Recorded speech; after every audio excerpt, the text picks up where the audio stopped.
আউযু বিল্লাহি নাকুনা মিনাল জাহিলিন। সম্মানিত দর্শকবৃন্দ, আপনাদের সকলকে জানাই সালামুন আলাইকুম।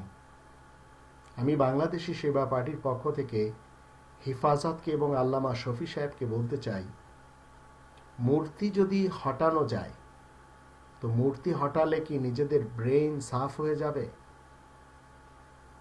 যে ব্রেনের ভিতরে মূর্তি রয়েছে, তাই আপনারা পারলে নিজেদের মাথার মধ্যে যত সব মূর্তি রয়েছে সেগুলি আগে ভাঙুন। কারণ আপনারাই এবং আপনার অনুসারী যারা, তারাই মক্কাতে যাচ্ছেন, সেখানে যে মনে করছেন এই কাবা শরীফে ৩৬০টি মূর্তি ছিল। কাবাতে কখনো মূর্তি ছিল না, আপনাদের ব্রেনের ভিতরে রয়েছে। কাবা শরীফ সর্বদা পবিত্র ছিল। ৩ নম্বর সূরা আলে ইমরান এর ৯৬ নম্বর আয়াতে আল্লাহ বলে দিয়েছেন মুবারাকান, এই ঘরটি পবিত্র।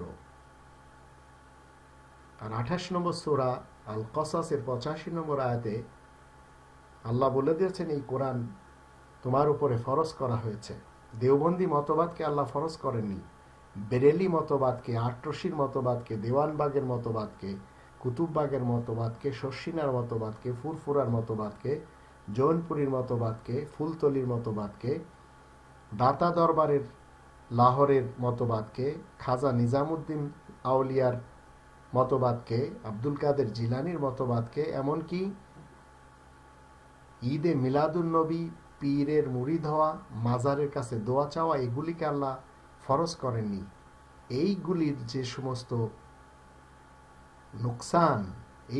সমস্ত নুকসান হবে করলে, এগুলি সবই শিরকি পন্থা।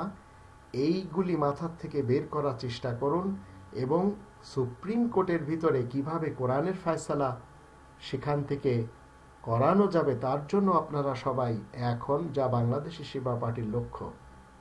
কারণ কোরআনের ১৬ নম্বর সূরা আর নাহালের ৯০ নম্বর আয়াতে আল্লাহ বলে দিয়েছেন কল্যাণময় জীবন ব্যবস্থা কায়েম করতে হবে এবং ন্যায় বিচার কায়েম করতে হবে।